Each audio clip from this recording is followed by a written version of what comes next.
MG Creative Design, une image plus que parfaite. Sujet, principalement celui concernant la paix à l'est de la République démocratique du Congo. Donc, à son initiative, je suis venu. Nous avons eu une discussion très très intéressante. Et comme vous le savez, en plus d'être président de la République d'Angola, président en exercice de l'Union africaine. Et à ce titre, il y a à la base plusieurs initiatives de paix dans mon pays, ce qui me touche beaucoup d'ailleurs. Et là encore, toujours dans son souci de vouloir cette paix, il m'a fait certaines propositions que j'ai trouvées très très intéressantes et qui, j'espère, vont nous permettre d'avancer sur le plan de la paix en République démocratique du Congo.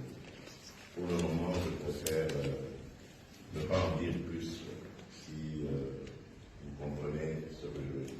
Merci, mesdames et messieurs.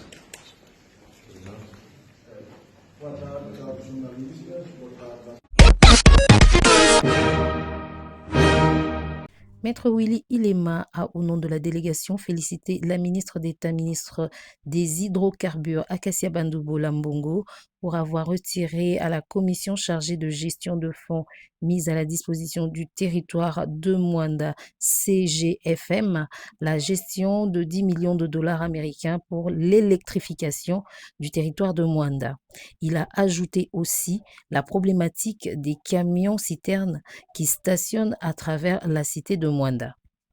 Le cadre de concertation de la société civile exige une réglementation dans ce domaine avant que le pire n'arrive. Aussi, la population de Mwanda attend avec impatience la réouverture de raffinage des bruts par la SOCIR aux arrêts depuis plusieurs années, a déclaré Maître Willy Ilema.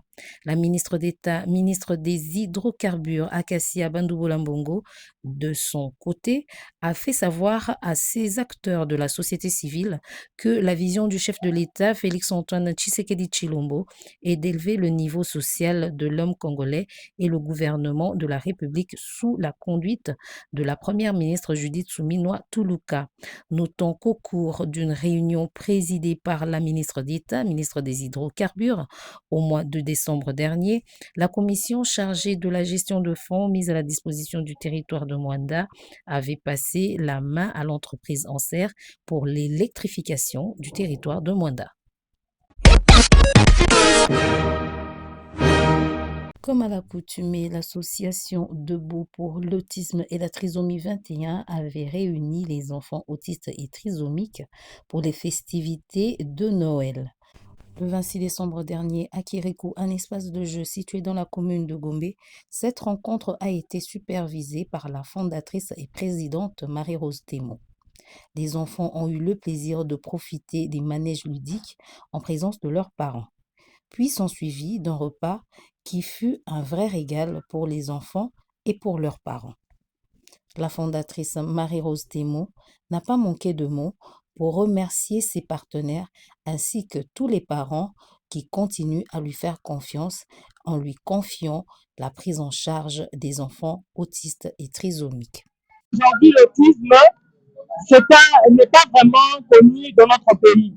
Dans la ville de Kinshasa, ils sont traités de tous les noms, de sorciers, ils sont marginalisés, ils ne sont pas acceptés. Et c'est à partir de là que nous avons pris la décision de pouvoir commencer à organiser des activités en les faisant sortir dans le site de jeu afin de permettre aussi aux autres enfants de comprendre.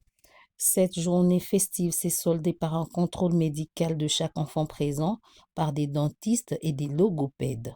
Notons que cette association ayant son siège dans la commune de Ngaba œuvre pour le bien-être des enfants autistes et trisomiques et existe depuis juillet 2019. Elle compte s'expandre partout dans la ville-province de Kinshasa ainsi que dans quelques provinces de la République démocratique du Congo.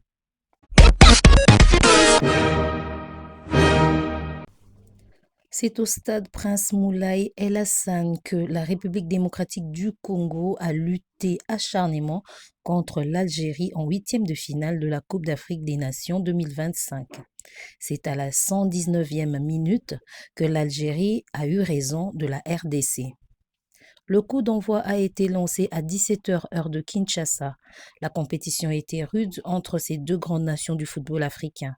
Invaincus en phase de poule, les léopards congolais sous la houlette du sélectionneur Sébastien Desabre faisaient face à une équipe algérienne expérimentée, invaincue également après 3 succès toujours en phase de poule.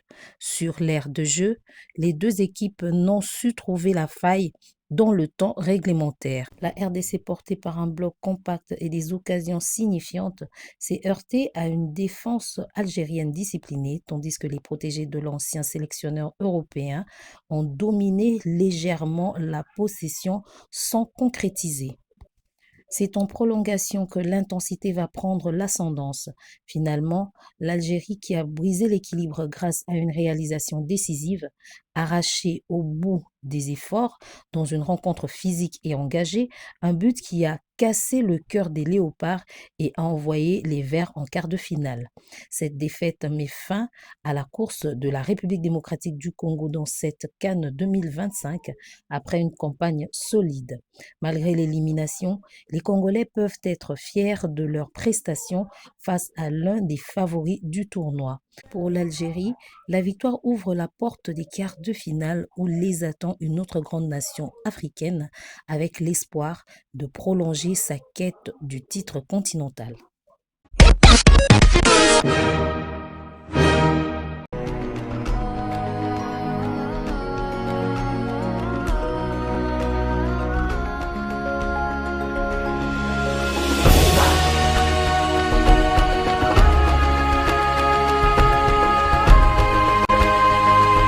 MG Creative Design, une image plus que parfaite.